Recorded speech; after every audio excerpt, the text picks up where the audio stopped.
marches comme un aveugle qui ne sait pas où il va. Tu marches comme un sourd qui n'entend rien du tout. Tu t'en fous de Dieu, tu te moques de sa Bible. Mais un jour, tu couleras des larmes pour tout cela. Tu vas couler des larmes, tu vas pleurer un jour. Dis-moi si tu mourrais ce soir, mais que diras-tu à Dieu si tu mourrais demain? Était déjà en plein culte, en pleine prédication. Ça se passe au Congo Ça se Brazzaville. passe au Congo-Brazzaville. En pleine prédication. Et le prédicateur prêchait sur le passage qui dit: les fils de Dieu ont pris pour épouse les filles des hommes. C'est quel le passage? Genèse 6. Genèse 6, voilà.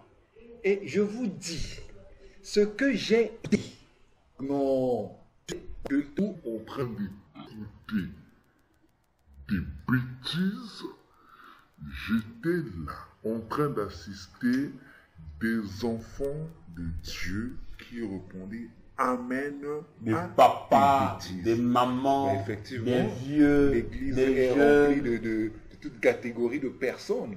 Vous vous imaginez un prédicateur qui se lève devant la chair pour dire que les enfants de Dieu, c'est tous ceux, c'est tous les êtres que Dieu a créés dans ce monde. Hey. Donc, même les chiens sont des enfants de Dieu, les oiseaux sont des enfants de Dieu. Voilà. Donc, en fait, c'est pour lui toute la création, quoi, ces enfants de Toutes les Dieu. créations, c'est les enfants de Dieu. Voilà. Le Fils de Dieu, c'est celui qui est conduit par l'Esprit de Dieu. Mais un chien n'est pas conduit par l'Esprit de Dieu. Il ne peut pas être un enfant de Dieu. Pour rien, vous remarquerez dans Genèse 2, c'est-à-dire qu'au prénom de Genèse 1 à Genèse 2, de la création jusqu'à la création de l'homme, vous remarquerez, Dieu crée des êtres vivants. C'est-à-dire que Dieu fait des animaux, Il crée des végétaux. tout ça. Nulle part, on a mentionné que Dieu souffla dans un animal pour que l'animal vive. Mais pourtant, quand Dieu crée l'animal, l'animal a le souffle, il est vivant. Mais Dieu vient souligner ce fait-là où il souffla dans Adam pour que Adam devienne vivant. Voilà. C'était simplement pour mettre son esprit dans Adam. Et c'est ce souffle-là qui fait d'Adam un fils de Dieu. Mais d'ailleurs, lorsque Dieu va créer des animaux, Dieu a déclaré que la terre produit des animaux terrestres. Les animaux sont sortis, mais lorsqu'il s'agissait de l'homme, pourquoi Dieu n'a pas déclaré? Dieu a fait, il a touché avec ses mains, il a touché à bout pour fabriquer l'homme. Voilà. Et il a mis son esprit Il a pour que fait Adam à son devienne image et à sa fils. ressemblance. Donc, nous savoir qu'il y a un individu, tout un peuple en train de dire Les que gens acclament ça. Et les gens Donc, disent Amen, donc, Amen, donc, comme Amen. on dit, comme disent les Kinos, moi, comment, moi, Nanzambe, Voilà. Le cochon aussi enfant de Dieu. Sérieusement, ce jour-là, je voulais rentrer dans ce culte, je voulais rentrer dans cette église, participer au culte et poser des questions à la fête. Oh, Mais on veut te chasser. Dis que toi, la révélation. Tu veux compter la révélation. Bizarrement, il disait au peuple de Dieu, je suis déçu que parmi vous, qu'il y ait des enseignants, mais qui ont du mal à comprendre le français. Alors que c'est lui, en fait, qui avait le mal à comprendre le français. Vous voyez jusqu'à où la prédication nous emmène. On veut même dénigrer le peuple de Dieu. Mais puisque, comme on dit, c'est lui qui vient égarer. Il te fait croire à toi qui est aveugle. L'aveugle veut faire croire au voyant que c'est lui le voyant qui est aveugle. Voyez-vous? Donc, nous sommes tous enfants de Dieu. Les animaux, de Dieu. Tout ça. Et Donc, Et les gens disent Amen. Et c'est ce qui représente en fait la peau pourrie du porc. Voilà. Parce que quand tu n'es pas, comment dirais-je, en compatibilité avec les Écritures pour démentir ce que disent certains prédicateurs sur la chair, en tout cas, Mais c'est le clair. danger total. C'est clair. Voilà pourquoi je disais, Proverbe 26, verset 11, dit, comme un chien qui retourne à ce qu'il a vomi, ainsi est un insensé qui revient à sa folie. Et cette parole s'applique à la place du chien. Vous pouvez remplacer selon les Juifs le porc. Paul disait, nous avons été rachetés par Jésus de notre belle manière de vivre. Donc Jésus nous a rachetés de notre folie païenne pour nous transférer dans son royaume de lumière. Mais curieusement, il y a des individus qui, au lieu de maintenir les chrétiens dans le salut christique, mais des individus qui viennent pour retirer les chrétiens du salut christique, pour les ramener vers leur folie païenne, au travers du genre d'enseignements pourris, de ce genre de fausses doctrines venant des démons. Et c'est tout ça qui doit interpeller une fois de plus, chers abonnés YouTube, vous tous qui nous suivez, parce que c'est un vent. Au Congo-Brazzaville, ce vent va aussi arriver dans ton pays. Mais toi déjà, qui as eu le soin de nous suivre, prends garde, fais énormément. Alors, l'enseignant de la parole, nous avançons. Après avoir visionné les réalités du 4e portail, ça se referme. Et du coup, en fait, tous ces portails disparaissent. Parce que comme s'il y a qui vient Prendre place à la place de la présence de ces 4 portails. Et c'est ici, prêtez encore plus d'attention. C'est ici que la vision devient belle. C'est ici que la vision devient alerte, l'homme de Dieu. Lorsque la seconde image apparaît, regarde ce que je vais constater. Je vais voir que il y avait maintenant des hommes, j'ai dit des hommes en costume, qui étaient là dans les rues, qui évangélisaient. Ils étaient zélés.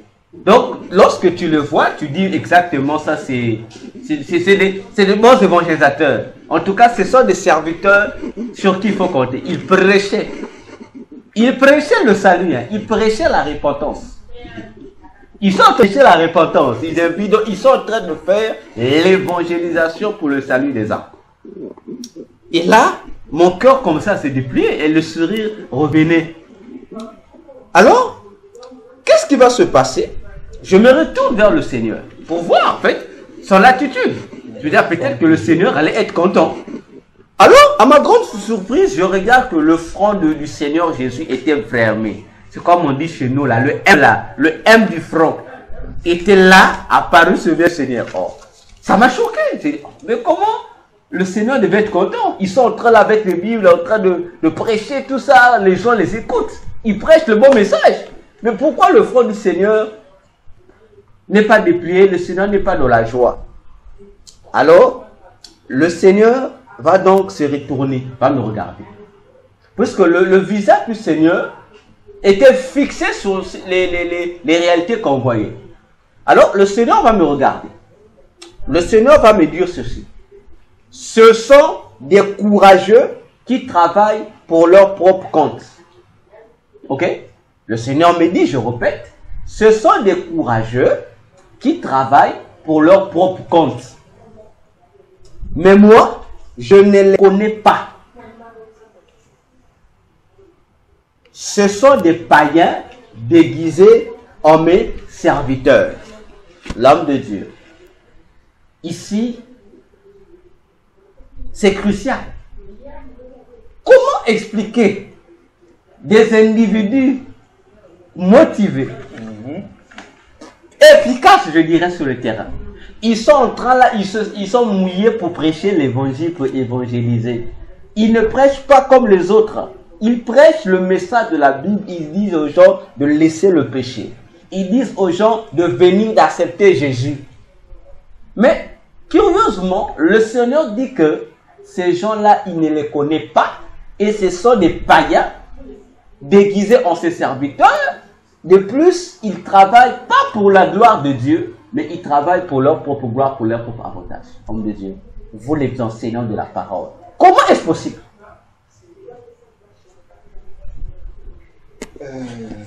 Effectivement, Le Seigneur devait être content, à mon avis. Hein? Mais le Seigneur n'est pas content. Le Seigneur est encore fâché contre eux. Ouais, c'est dramatique en fait. Exact. C'est dramatique. Pourquoi?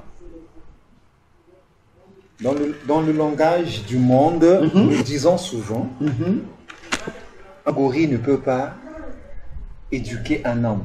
Nous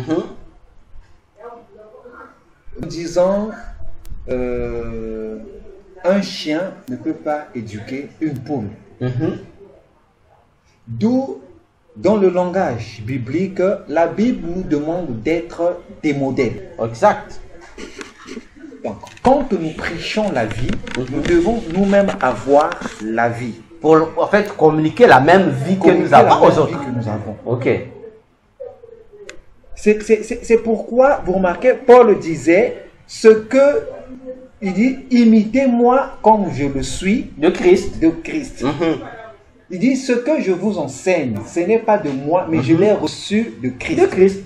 Or, aujourd'hui, la prédication devient un deal. Pour certains, la prédication devient un commerce.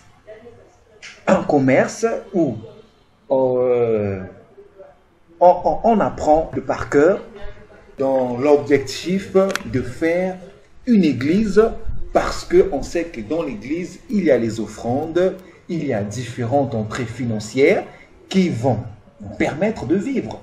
Et aujourd'hui, c'est fréquent, c'est un fléau. C'est un mère... L'habitude de m'expliquer quelque chose. Ma mère, elle est de l'église catholique. Je suis né dans l'église catholique. Et pour ma mère, quand elle a appris que j'ai renié la foi catholique, converti aujourd'hui aux éveils spirituels que nous appelons vulgairement actuellement les églises assemblées, pour elle, ça a été, comme on dit, Un choc. un choc. Parce que pour elle, elle dit que les églises de réveil sont les églises des voleurs, les églises des affamés. Et quand elle dit ça, elle me raconte une scène. Elle dit, moi j'ai connu quelqu'un, tout ça, qui vivait ici. C'est une histoire qu'on a vécue. Et il y avait, le sujet revenait de la RDC. Et après avoir longtemps vécu ici, a intégré une église de réveil et jusqu'au point de devenir un responsable. Et le sujet reçoit l'appel d'un parent depuis Kinshasa qui voulait lui aussi venir. Il dit, et celui-là, ce dernier qui est au Congo-Brazzaville, précisément à Pointe-Noire, il dit à celui qui est à Kinshasa, ne viens pas maintenant, ne viens pas maintenant. Apprends d'abord la Bible par cœur. Parce que ici, à Pointe-Noire où nous sommes, la Bible paye. La Bible paye, la Bible donne l'argent. Donc, quand tu apprends la Bible, quand tu viens, je te dis, tu vas avoir ton travail, tu vas toucher beaucoup d'argent. Et pour ma mère, la majorité de ces églises de réveil-là sont identifiées à cette scène-là. Que les pasteurs sont en fait des gens affamés qui viennent arnaquer le peuple. Et il y a beaucoup d'églises comme ça. Des églises où on invente même. Il y a des hommes de Dieu qui inventent les prophéties pour dépouiller le peuple de Dieu. Il y a des hommes de Dieu qui inventent des prophéties pour dépouiller le peuple de Dieu. Comment toi tu es venu à l'église et un pasteur te dit, l'esprit me tient à cœur que tu poses un acte de foi. Vide-moi toutes tes poches. Tout ce que tu as comme argent, viens déposer ça dans ce panier et tu verras ce que le Seigneur va faire pour toi. Bah, non, non, toi, vous savez, l'état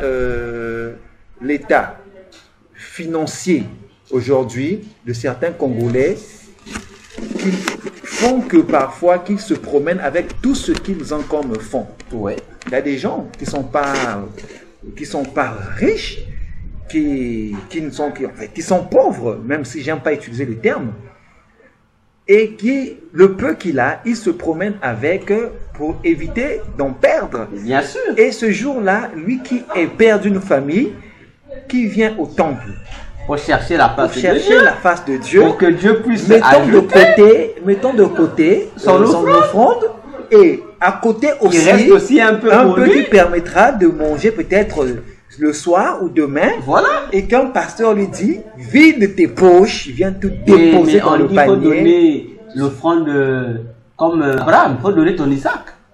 Il a donné tout ce qui était pressé de son cœur. Mais la différence, Avec Isaac, finalement, Isaac n'a pas été sacrifié comme tel. Mais c'est Quand c'est comme ça, quand nous venons déposer, après, faut nous restituer ce que nous déposons. Si nous voulons suivre cette chronologie-là avec Isaac. donc aujourd'hui, c'est des choses qui sont fréquentes. Vraiment, c'est fréquent. Le commerce dans l'église, l'évangile, l'évangile des affamés. Hein? Un pasteur qui te dit, Dieu me dit, donne-moi ta voiture. Et les gens donnent, hein? Les gens sont naïfs, hein? Ils donnent, hein? Mais c'est le fait de ne pas connaître les Écritures. On est obligé de donner parce que on court derrière les bénédictions. Alors que c'est la bénédiction qui devait te suivre. Qui devait te suivre. Si tu obéis aux lois de Dieu, la bénédiction te suit. Et croyez, quand nous courons derrière les bénédictions, nous annulons le salut. Parce que le fait même d'avoir foi contre des bénédictions, ça t'enlève la foi que tu pouvais accorder à Jésus-Christ. Christ n'est pas mort pour que toi tu aies une voiture. Christ est mort pour que toi tu sois sauvé. Christ est mort pour que tu aies le salut. Si tu cours Derrière les bénédictions, tu risques de sacrifier ton salut pour les bénédictions. Et croyez-moi, c'est qui sont fréquents dans les églises. Donc, vous comprenez ici que parmi les voyous spirituels, il y a ces courageux-là, ces affamés-là. Ils ont leurs mains, mais ils sont incapables d'aller se chercher un boulot. Alors, ils se déguisent en des serviteurs de Dieu dépouillés. En RDC, un homme de Dieu m'a informé, en République démocratique du Congo, il y a maintenant un système des soi-disant évangélisateurs ou évangélistes qui se situent maintenant dans les coins des rues, dans les avenues, pour évangéliser le matin. Il dit non, yako pambola, yako tcha offranda, on zamba pambola journée na yo. Et les naïfs aussi mettent de l'argent. Mettent de l'argent là, parce qu'ils ont besoin.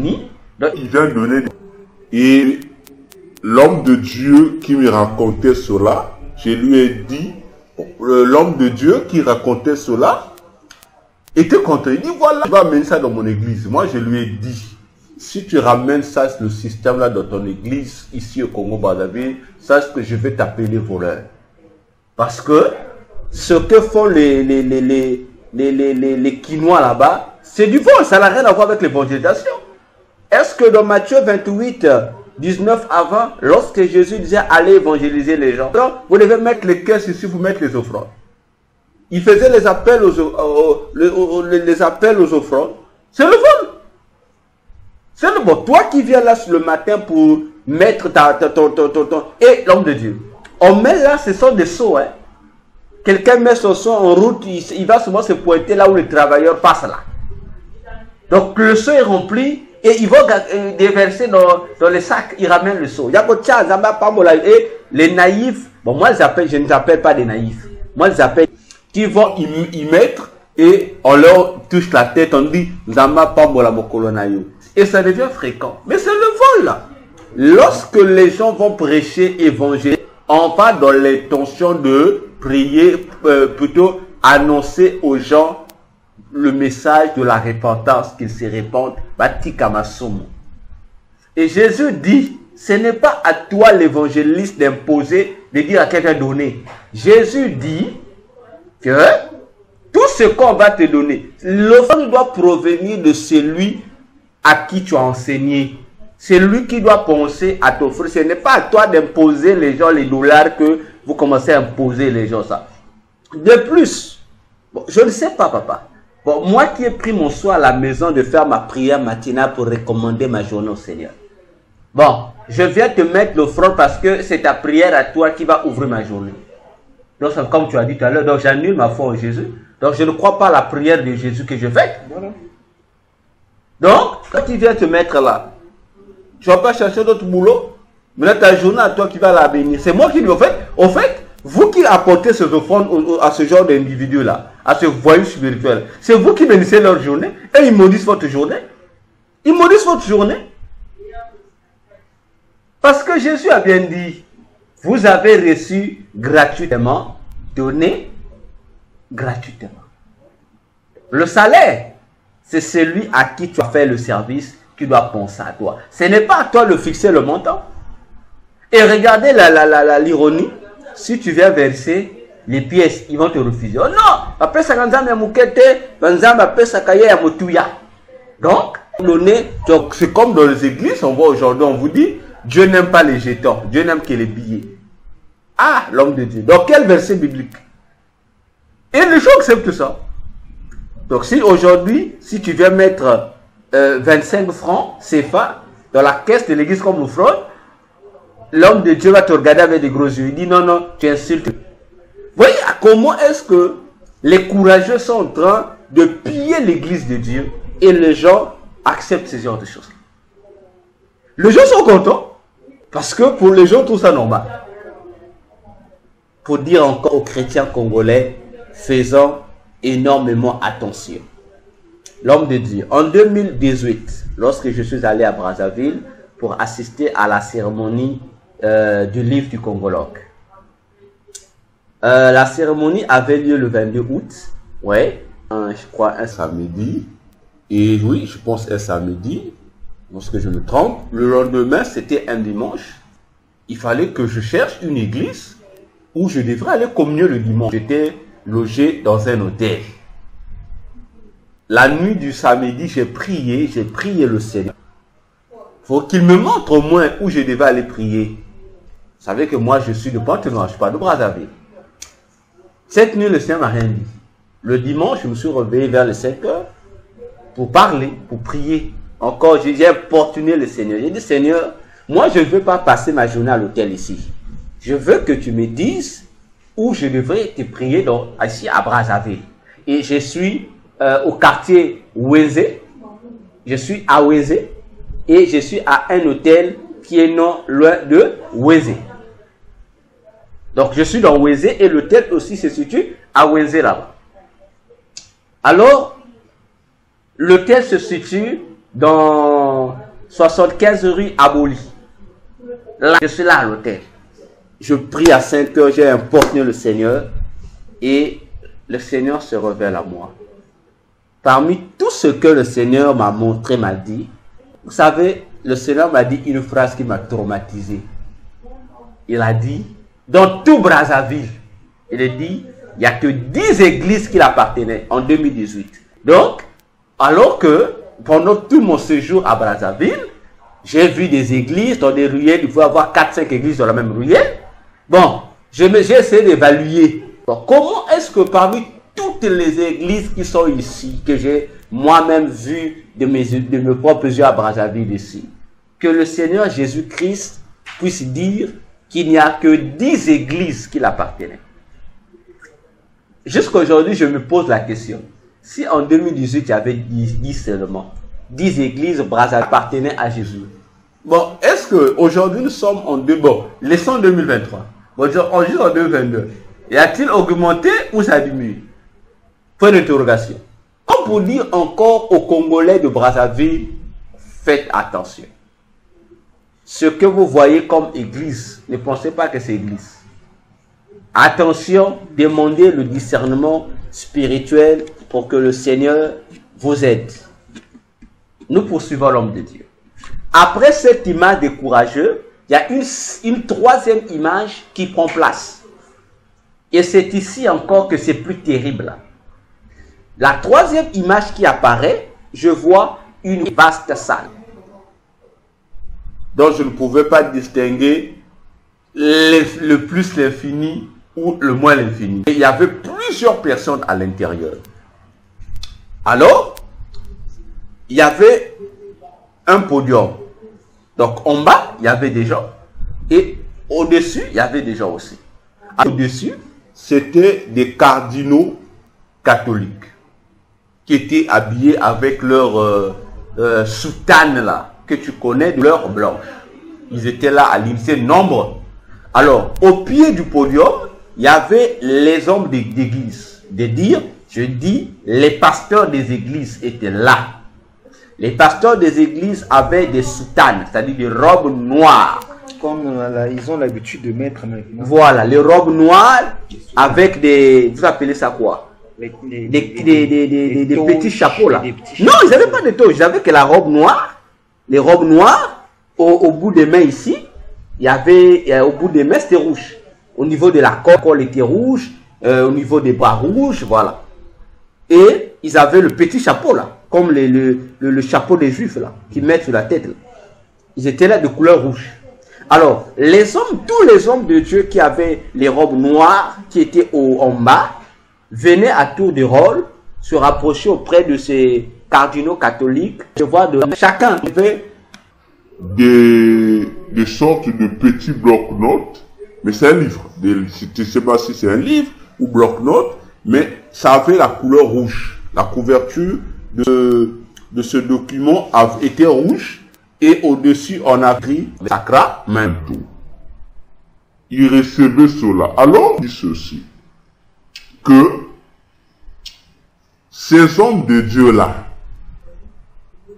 en complicité avec ces dignitaires catholiques de l'Église catholique, étaient en train d'envisager. Donc, ils envisagent. Donc, c'est dans leur projet. Donc, ils sont en train de faire des projets. Le Seigneur appelait ça des lois projets. Des lois projets pour pouvoir combattre son église ici au Congo, Brazzaville. Et le Seigneur dit que, parce que là, le Seigneur me dit le message le 31 décembre. Donc, jusqu'au 31 décembre, ils avaient déjà pu réunir 7 lois qui doivent imposer, ou je ne sais pas quoi faire, contre les églises. Alors, donc le document qu'il remettait contenait des instructions que chaque pasteur devrait imposer ça dans son église. Et le Seigneur dit que, lui, le Seigneur Jésus dit, je ne suis pas dedans là-bas. Donc, dans cette organisation qui s'organise, je ne suis pas dedans. Et le Seigneur va déclarer, il dit que ces agents-là vont combattre son église au Congo à domicile. Donc, les pasteurs qui étaient là, en association avec des cardinaux catholiques, prévoient des lois ou des instructions qu'ils vont imposer dans les églises chrétiennes pour combattre les églises chrétiennes à domicile. Et le Seigneur dit que l'exécution de ces lois-là, de ces lois projets qu'ils prennent là, sera accomplie. Donc, ils vont entrer en exécution de ça du 2 février 2023. Donc, à partir du 2 février 2023, que les églises chrétiennes du Congo-Brazzaville fassent attention. Si vous remarquez que votre pasteur vous amène des lois, des doctrines, des stratégies contre la Bible, comprenez que c'est un complot qui se prépare. Et le Seigneur dit à la fin, il dit, je ne suis pas dedans, résistez-les. À ce chrétien du Congo-Brazzaville, qu'il n'est pas dedans là, dans les lois qu'on va vous prétendre, non, c'est loi de Dieu, il n'est pas là, il demande à ce que tous les chrétiens qui sont victimes, qu'ils puissent résister contre ces gens-là et leurs lois sataniques. Alors, après avoir montré cette image-là, la vision va disparaître et je vais revenir au-dedans de moi-même. Alors, je ne sais pas si par rapport à cette image-là, si l'homme de Dieu, tu as un commentaire à donner. Tant que le Seigneur révélera toujours, les commentaires ne manqueront pas. Il y aura toujours des commentaires parce que c'est pas en vain que le Seigneur révèle, mais c'est afin que nous puissions être édifiés. Et à travers cette dernière image-là, je voudrais juste ramener le peuple de Dieu à comprendre que ce n'est pas de la pluie d'hier que cela existe, des pasteurs qui sont conduits par les cardinaux catholiques. Nous savons d'après l'histoire que cela commence en l'an 300, je pense, avec Constantin qui décide d'unir la croyance romaine à la croyance chrétienne. Parce que tellement que les chrétiens évoluaient en masse, la Bible elle-même dit dans les Actes des Apôtres que Dieu ajoutait chaque fois ceux qui étaient sauvés à l'Église. Donc il arrivait que parfois 3000 personnes se convertissent en une journée. Et imaginez, en 6 mois, en une année, il y avait combien de personnes qui se convertissaient. Et cela impactait Rome, cela impactait les Romains au point où ils avaient peur que si les chrétiens se rebellaient, décidaient de mener une guerre, est-ce que Rome, étant puissance, pouvait résister? Et d'où il fallait créer une stratégie pour affaiblir les chrétiens, un moyen pour Constantin d'avoir la même mise sur les chrétiens. Les vrais, pas les faux chrétiens, les vrais chrétiens qui ne se soumettaient pas à la doctrine de Rome et aux autres sectes chrétiennes qui étaient déjà là sur place. Et l'Église catholique. Exact. Et de l'Église catholique est né encore plusieurs autres branches religieuses à cause de certaines contradictions au niveau doctrinal. Parce que quand l'Église catholique commence, elle commence dans la lumière. Mais l'Église catholique avait un voile où ils injectaient les véritables chrétiens. Le culte qui n'était pas recommandé par le Seigneur. Et c'est ce qui faisait que, toutefois, il y avait une partie qui se rebellait, qui partait se réformer à côté. Et je ne vais pas compter toute l'histoire, cela prendra du temps. Mais aujourd'hui, c'est la même chose. Le problème, c'est que les églises ne comprennent pas qu'ils sont inconsciemment sous l'influence de l'église catholique, autrement dit encore appelée l'église mère. Ils se font mère parce que on dit que la religion commence avec eux, ce qui est une pure fausseté. Et aujourd'hui, même ces hommes de Dieu, pensés être dans la vérité, sont soumis aux lois catholiques. Vous remarquerez que dans les églises de réveil aujourd'hui, nous avons les disciples faire la théologie. Alors, pour augmenter la connaissance, l'homme de Dieu, la théologie. Augmenter un athée qui va augmenter la connaissance d'un croyant. Non. Un poisson qui va apprendre ça n'existe pas. Nous savons bien que dans ces écoles théologiques, il y a des athées, des gens qui ne croient même pas. Exact. La plupart des enseignants des universités, des écoles théologiques sont des athées. Ce sont des athées, des grands païens. Comment celui qui ne croit pas en Dieu va m'enseigner, moi, comment croire en Dieu? Vous voyez l'ironie? Ouais. Et ça nous emmène, en fait, à s'écarter de la voix du Seigneur. Et aujourd'hui, plusieurs leaders des églises, plusieurs ministres aujourd'hui sont soumis, on dit assujettis aux lois de l'église, que sans plutôt se rendre compte. Et tout ça pour amener l'église de Jésus-Christ à la perdition. Exact. Dites-moi un peu, d'où vient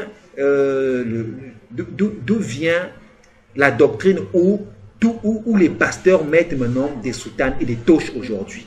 Mais c'est la tenue de l'homme de Dieu. C'est la tenue sacerdotale. Hein? Après quel verset biblique? Mais Aaron le sacrificateur avait les tenues sacerdotales. Mais ce que Aaron mettait, c'est Dieu qui avait instauré.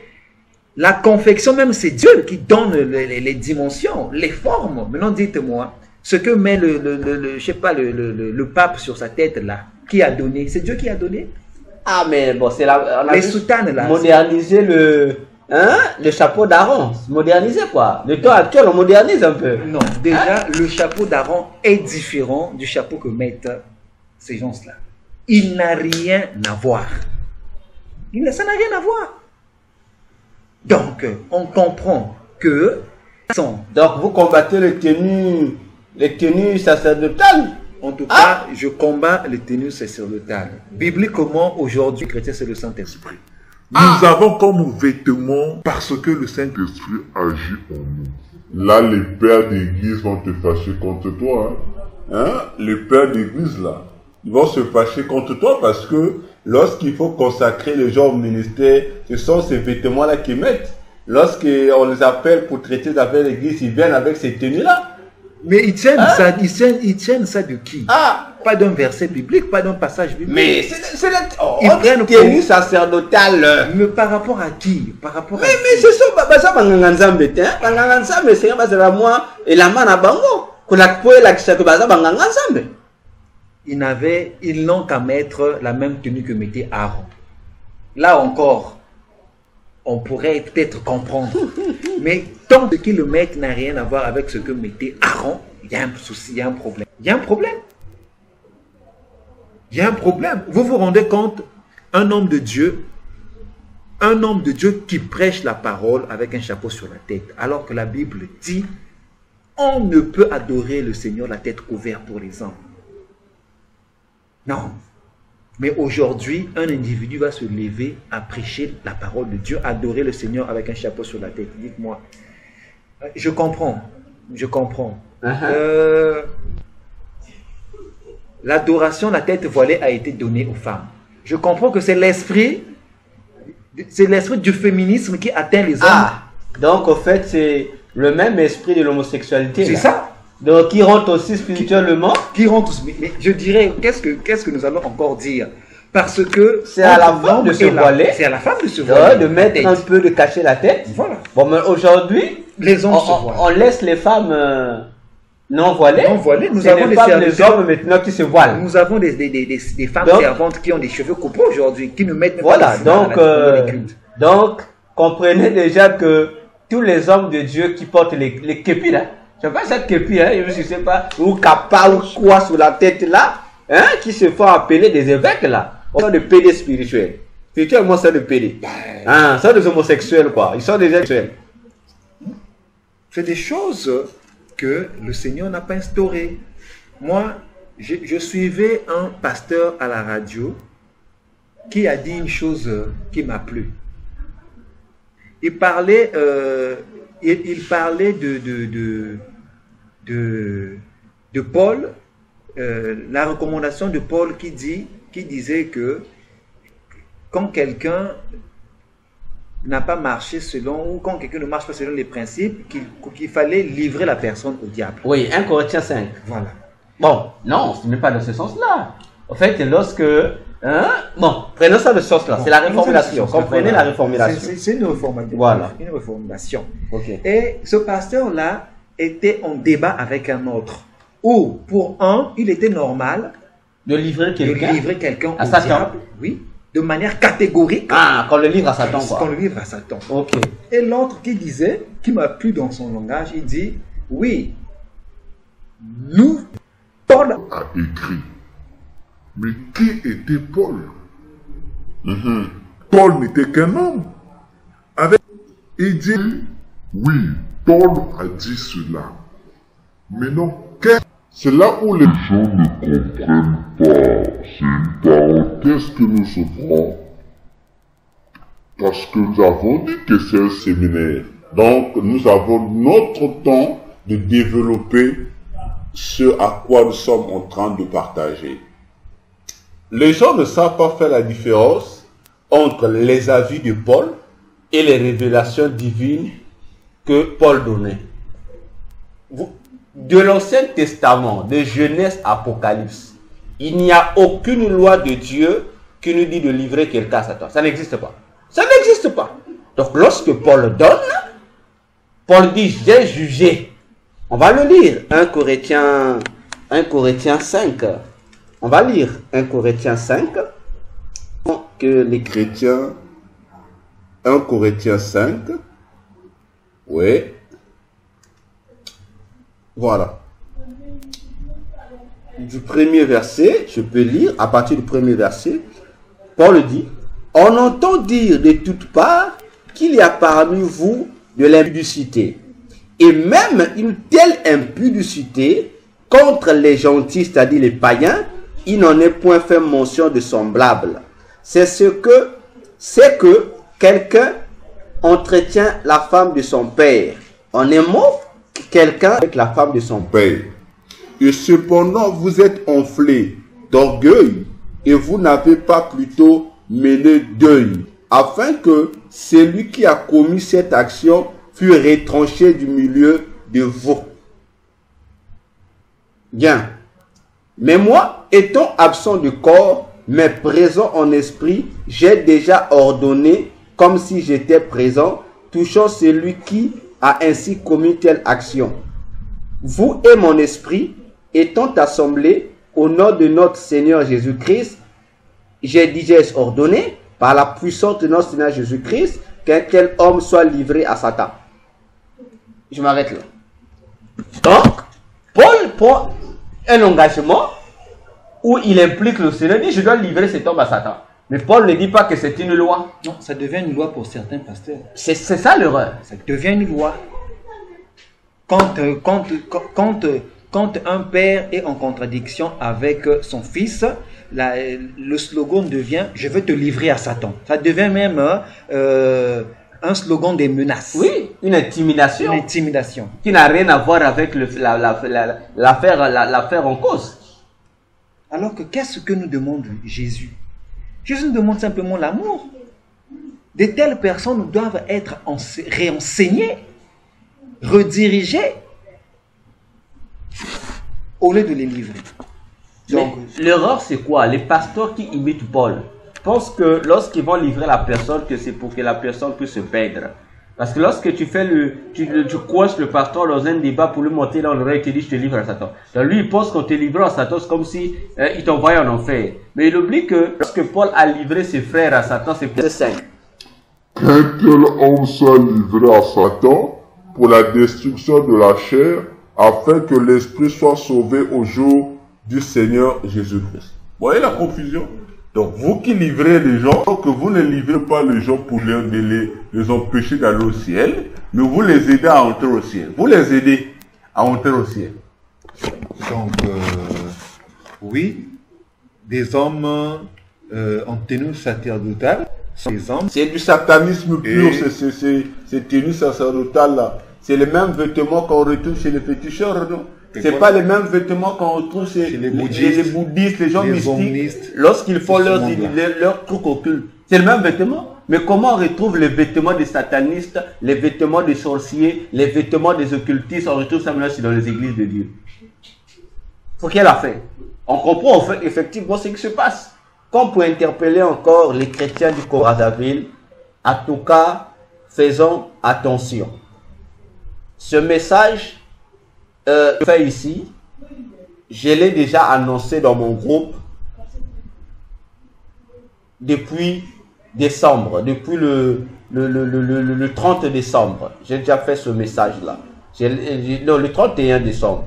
J'ai déjà annoncé cela. Ceux qui sont dans mon groupe savent. Aujourd'hui, comme nous l'avons promis, le 15 janvier, nous sommes dans notre deuxième jour de séminaire. Nous sommes en train de parler, de rappeler et d'essayer d'expliquer. Pour vous dire que, faisons attention. Parce que là, je viens d'apprendre que au Congo-Brazzaville ici, ces hommes de Dieu qui sont dans des, comment ils appellent ça, des plateformes, hein, des plateformes catholico-évangéliques sont en train de préparer des réunions ou des réunions comme ça où ils doivent s'organiser pour voter des lois ou avoir des nouvelles donnes, de voir comment ils doivent, eux, ces organisations-là, sous tutelle de l'Église catholique, doivent réorganiser les églises chrétiennes. Moi, cette information, c'est aujourd'hui que je viens la voir. Pour vous dire, faisons attention, car lorsque le Seigneur disait que ces pasteurs en complicité avec les responsables catholiques vont faire ça, le Seigneur a dit, ça sera en complicité avec le pharaon. Automatiquement, j'ai compris que le pharaon dont parlait le Seigneur, c'était l'image que j'ai précédemment là. Donc, pour vous dire, faisons énormément attention. Et nous sommes à la fin de notre séminaire d'aujourd'hui. Que celui qui a des oreilles pour entendre, entende ce que l'Esprit de Christ dit aux églises. Toi, Congolais qui écoutez ce message, informe ton pasteur, partage ce message massivement pour sauver des vies et pour amener l'Église à être disposée. Alors, nous allons nous retrouver la semaine prochaine pour notre 3e jour de séminaire où nous allons encore toucher un autre sous-thème à 2023. Ainsi, si vous avez des questions à poser, nos numéros sont là. Vous pouvez nous appeler sur nos numéros à vous répondre. Vous pouvez nous écrire votre commentaire sur les commentaires. Nous allons vous répondre. Alors, je remets la parole à l'enseignant toxique, son dernier mot, pour que nous puissions nous dire au revoir dans l'amour du Seigneur. Bon, je bénis le Seigneur pour ces moments passés avec vous, ces moments qui m'ont permis d'être, afin que nous puissions être édifiés. Et j'espère que nous n'avons pas été, nous n'avons pas exagéré sur certains faits, sur certaines explications, sur certains témoignages, sur certaines remarques. Je sais que nous avons été conduits par le Saint-Esprit et je sais aussi que le Saint-Esprit touchera certainement vos cœurs afin que vous puissiez comprendre ces messages d'une manière très édifiante, pour que à l'avenir nous sachions marcher pour la gloire de notre Seigneur. En tout cas, que le Seigneur vous bénisse, vous tous qui allez recevoir, cliquer ou encore lire ces messages. Croyez-moi, c'est pour la gloire de notre Dieu, c'est pour le salut de nos âmes, c'est pour le salut de nos familles, de nos amis. C'est très important, c'est primordial pour nos vies. Et ce que je peux dire comme dernier mot pour cette émission. Alors, merci de nous avoir suivis et merci de nous avoir prêté votre attention. Et merci aussi de partager massivement cette vidéo. À nous revoir dans notre 3e jour de séminaire où encore nous allons encore apporter d'autres révélations concernant le chrétien en 2023. C'était bien moi, votre humble serviteur, le docteur Véracène. Priez pour nous, soutenez-nous à tous les niveaux possibles. Nous vous aimons. Bye bye, que Jésus vous bénisse.